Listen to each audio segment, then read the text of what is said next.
खुलुमनायखौ नाजाव आंनि अनजालु आइ आफा बिदांबाय बर' रायजोफोर अल आसामाव अल बर' सारा जोंनि वर्ल्डआव जेसेबां बर' दं बेखौ आं खुलुमहरबाय गोदान बोसोरनि सुबिदा होदों। आंनि नामा जाबाय माधव मुसाहारि। आं धेमाजि डिस्ट्रिक्ट जुनाय समस्तिनि आरो न'आ जाबाय सिलाबाथाराव। गतिके आंनि मबाइल नम्बरा जाबाय 9957386344। आं अनेक बोसोर जाबाय 1982-83 माने आं पलिटिक्सआव ओंखारबोदों। गतिके दिनैसिम साक्सेस जायाखै। मानो होनब्ला टिकेटआ मोनां जायो होआ, जाथि हिसाबै होजायाना मा हिसाबै होजायाना बेखौ हमनो हाया। जेराव बे बाथ्राखौ बुंनो थाङोब्ला दिनै थानाय सिटिं एमपि प्रधान बरुवा बिथांनि सन'आला 1200ल' भटमोन। बिथाङा कन्टिनिउ मिसिं नन मिसिङै एमएलए जाबोदों। खिन्थु बे समनिफ्रायनो जोंनाव सासे आंनि गिबियाव दंमोन सुकृता मोसाहारि होननाय पिटिसिआव बिथाङा फैदोंमोन। खिन्थु बिनिफ्राय बिथाङा जना थानायसै दाबो कोनो हुम गैला।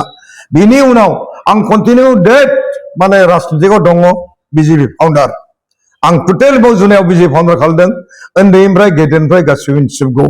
गतिके मा जायो जोंनि बर'खौ बै समाव एसे भटारा खम जों माने बारायबोजोबगासिनो दं। दा बारायनानै नैबे 2026आव जथेस्थ'खिनि बर'आ माने बर'नि फेक्टर जानानै थाबाय।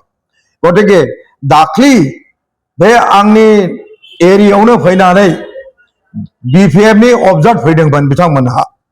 अबजार्भ फैनानै बिथांमोनहा रायलायफैदोंमोन जे जोङो बाव बिपिएफआ निजा केन्डिडेट होनो हागोन नामा। आं बाय होनो हागोन हाया होनना मोना जों रायजो रायलायगोन। जथेस्थ' रायजोफ्राबो 400-500 जन फैनानै बाव रायलायफैबाय हिनजाव हौवा फैनानै। गतिके होमबा बे समाव आं बुङो जे जों किसुमान डिसिसन लाग्रोनि जों रायजो राजाजों रायलायग्रोनि। मानो होनबा एबार फेक्टरा बर'नि हारसा बर' बयबो बुंगासिनो जे बर'नि फेक्टर दं। मानो होनबा बर'नि समस्याखौ किसुमान जों समाधान खालामनो हायाखै, बाव सुफुंनो हायाखै।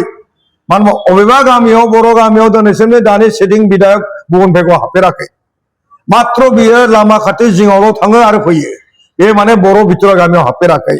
खिन्थु आं कन्टिनिउ डेट माने दैनिफ्राय अरनिफ्राय लानानै आङो जेरावबो माने कोनो जाथि गथ' खालामा। हिन्दु मुस्लिम कोनो माने धर्म सर्म जेन' बिबेक गैया। बे हिसाबै आं कोनो उन्दै माबा बोसोरे मावबोगासिनो दं। दा बे हिसाबै जोंनाव मा जादों जोंनाव माने जाथिनि थाखाय मोनसे निजा देग्लाय नैबे 2026आव जुदि केन्डिडेट जुदि जोङो बर' सासे होनो हायोबा हय जुदि दा बेखौ दस्रा पार्टिया गिनानै दङ जे बिपिएफआ होयोब्लाबो ओरैजाय बिजेपिया गिनानै दं, इउपिएलआ होयोब्लाबो ओरै बिजेपिया गिनानै दं। मानो होनबा फेक्टरा जानानै दं बर'नि। दा बे बर'नि फेक्टरखौ लानानै मानो होनबा बर'नि गेजेराव खेलिमेलि खालामालासिनो जुदि मोननै हानजाया सोरबा जुदि बाव मोजां रिकुवेस्ट खालायनानै जे सासे बर' थिखांनि होनना बुङोब्ला जों बर' सासे बिधायक मोनो। मानो होनबा कन्टिनिउ डेट एमएलए जानाय एमपि जानाय मिस्टार प्रधान बरुवायानो जाबाय मिसिं अनामिसिंनि माबाखौ लानानैसो बियो माने गेलेबोनाय दासिमबो दाबो दङ। गतिके किसु समस्या जोंनाव बाव अनेक फरायनायबो जाबाय। बिसेस करि आंनि धेमाजि डिस्ट्रिक्टआव बिसेस करि नैबे सिलाबाथा एरियायावनो एमएससि एमएलएलबि माने जिअल'जि माने गथ'फोर माने बिएससि अनेक दंसै। खिन्थु दासिमबो बिसोर साकरि क्वालिफाइड जायाखै। बिसोरो बिथांमोना मा जाखो इन्टारभिउ होयै हैरान जाजोबलांबाय। सासेबो गैया दसेमोन निल। गतिके जोङो बर' रायजो राजाफोरखौ आरो मानो होनबा बे रादाबजोंनो सारा जोंनि बर'लेण्डआव बे रादाबानो जाहाथे एसे सुफुंहैयोब्ला जे जोंनोबो सासे बर' बिधायक नांगौ सासे एमएलए नांगौ होननानै सानोब्ला बिथांमोना रायलायनायनि दाबो मास मोनब्रै सम दं। जानुवारि फेब्रुवारि मार्च एप्रिलावसो जाहैगोन। माने एप्रिल बिहुनि एसे सानसे आगोलावसो बिसोरो रेगुलार होगोन। गतिके जोंनाव दासिमबो गोरों गोराफ्रा बिथांमोनहा जोंनाव मोननै स्ट्रं पार्टि दं। बिथांमोनखौ दाबो जों रिकुवेस्ट खालामो। मोनसे जाबाय बिपिएफ मोनसे जाबाय इउपिएल। गतिके बिथांमोना जुदि सिन्था खालामनानै जेराव जुदि बर' देरहायोब्ला जिखिजाया पार्टिया फैथोंसै सासे बर' एमएलए जायोब्ला बे भाबखौ लाहैयोब्ला जुदि जोङो सासे बर' एमएलए देग्लाय बेनिफ्राय हरनो हायो। मानो होनबा जोंनि दावराव दावसिया जाथिया जाय एमएलए जायो बे जाथिनि थाखाय मावखाथारनांगोन। बेखौ जों बाव जों किसुमान बेखौ बारा गोजौआव लांनाया बांसिन जाबाय। सोरबा सासे एमएलए जायोब्ला बे बर'नि थाखाय मावखाथारनांगोन। बे मावनाय बाथ्राबो गैया रायोबो। बे मोनसे राजनितिकसो। गतिके जाय मानसिया राजनितिकआव हाबदों बे राजनितिक हान्जायैनो थांगोन। बेखौ आरो जोङो दस्रा भाबिनानै लाना लाब गैला गतिके जिखुनु सासे जुदि बर'नि राव सोरबा बर'नि जुदि सोरबा बिधायक दंब्ला एमएलए दंब्ला बे बर'नि थाखाय मावनांगोन बे अबाव थांनो बेलाय गतिके जोङो जोंनि माबाखौ बारा गाज्रिखौ देखायाबासिनो रायजोफोरखौ गोदान बोसोराव आखाइ खबजना बुंनाङो जोंथ' दिनै फेसबुकआव नुयोब्ला लासै लासैनो मान सनमाना थांजोबसैसो बर'फोरनाव मारै बिदि जालांखो होननानै गतिके आं दासिमबो आखाइ खबजना बुङो जोङो बर'लेण्डनि बाहेरानि जे जोंनि इउनिटिखौ लाखिना दोनदो जोंनि साननायखौबो एसे गोरों गोराफ्रा लाखदो जे जों बुंदों माने जुदि सासे बिधायक मोनोब्ला जुदि कंग्रेसआवनो हक बिजेपियावनो हक जुदि इउपिएलआवनो हक बिपिएफआवनो हक सासे बर' बिधायक मोनथारो एमएलए गतिके बेखौ जुदि नोंथांमोना गोरों गोराफोर रायज्लायनानै होदो एबार बर'खौनो सिनायनाव होननानै जुनायाव सासे होदो होनना बुङोब्ला जों गोजोनगौमोन मानो होनबा जोंनि समस्याखौ जोंनि सासे बिधायक लानानै एमएलए लानानै जों किसुमान जुनाय समस्थियाव मावनो नंदों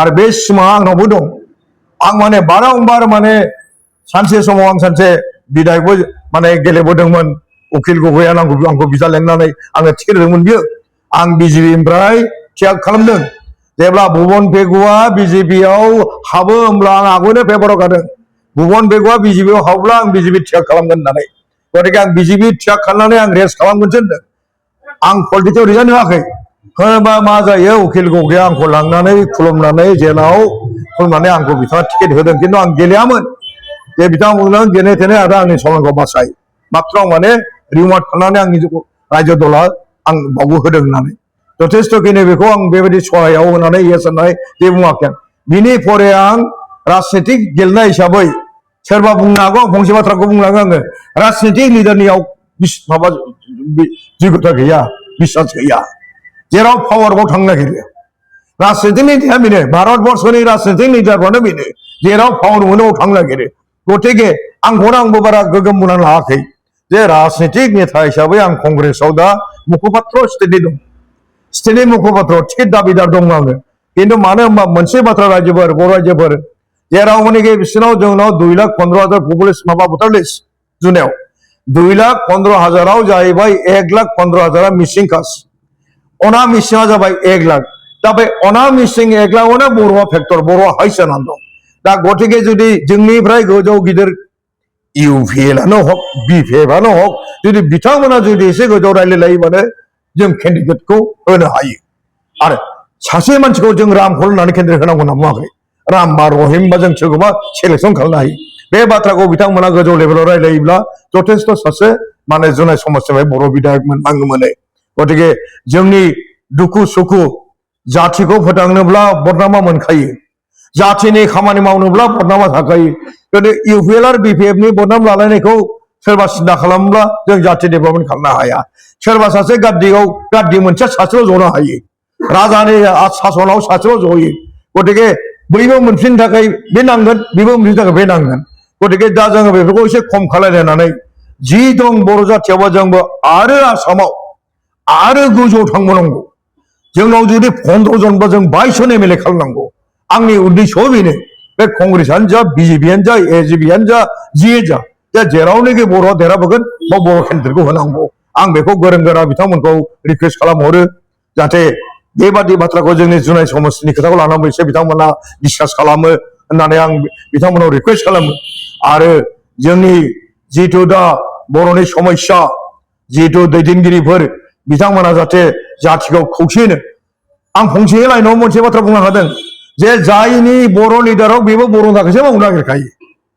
बे गवा बियो आं गाबोन जुदि कंग्रेसनि एमएलए जाबाबो आं बर' थाखाय मावनांगोन बाध्य जागोन गतिके प्रतिजन लिडारा आसामनि लिडारा आसामनि थाखायसो मावनो नागिरो गतिके बदनामा थायो ब्लेमा थायो बेफोरखौ सिन्था खालामबासो जोङो जाहाथे जोंनि खोथाखौ सिन्था खालामनानै गोरों गोराफ्रा बिथांमोन हाइकमान्डआव थानाय मानसिफ्रा एसे सिन्था खालामलायोब्ला जोंनि जुनाय समस्थियाव अनेक माबानानै दङ मानो होनबा जोंनाव साख्रिनि खेथ्रआव फरायनाय अनेक जाबाय जुनाय समस्थियाव अनलि बर्ड जुनाय समस्ति धेमाजि डिस्ट्रिक्टआवनो अनेक फरायनाय दं दा अनेक दंसै धेमाजि डिस्ट्रिक्टआव नै दाख्लै थांनाय जोंहा इउपिएलनि सरकारनि दिनाव गैया बुंनाय बादि जायो गाज्रि दामोनथों जोंनि नैबे एरियायाव सासे एलपि मास्टार फोरोंगिरियानो गैया आं बेखायनो बे बिथांमोना रिकुवेस्ट खालामदों बिमा बिफाफ्रा जोंनाव आन्दार मेट्रिकआनो गैयाना एमएससियानो गैयाना एलएलबियानो गैया जाखो बोरो मास्टार पस्टआव अबा सासेयाव मोनगोन दिया दा जों मा उत्तर होबावनो गतिके जोंनाव साख्रिनि थाखाय अभाब जानानै दं